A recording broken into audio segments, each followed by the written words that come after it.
দীর্ঘ ২৮ বছর অচল থাকার পর ২০১৯ সালে নির্বাচনের মাধ্যমে সচল হয় ঢাকা বিশ্ববিদ্যালয়ের কেন্দ্রীয় ছাত্র সংসদ ডাকসু।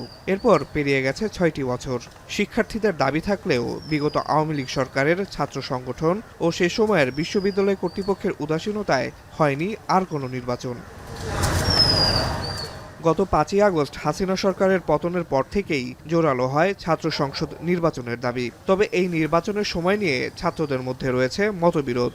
শিক্ষার্থীদের একটি অংশ দ্রুত ছাত্র সংসদ নির্বাচন চাইলেও ছাত্রদল সহ কয়েকটি সংগঠন বলছে ডাকসু নির্বাচনে আরেকটু সময় দরকার।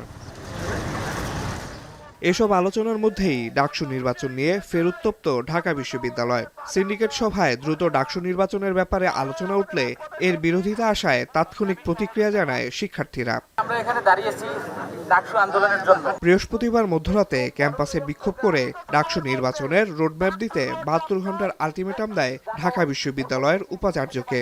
অতি দ্রুত সময়ের মধ্যে ভাইস চ্যান্সেলর স্যারকে মেরুদণ্ড সোজা রেখে তাকে রোডম্যাপ ঘোষণা করতে হবে এবং তার সময়সীমা ৭২ ঘন্টা মাত্র।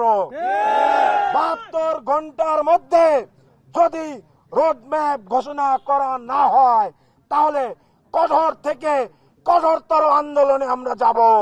শিক্ষার্থীরা অভিযোগ করেন ডাকসু নির্বাচন বানচাল করতে একটি গোষ্ঠী ষড়যন্ত্র করছে। বলেন যে কোনো ষড়যন্ত্র মোকাবেলা করতে প্রস্তুত আছেন তারা। ডাকসুর রোডম্যাপ চাই এবং অতি দ্রুত ডাকসুকে বাস্তবায়ন করার জন্য যা যা পদক্ষেপ নিতে হয় প্রশাসনকে সেটা অতি দ্রুত সময়ের মধ্যে নিতে হবে।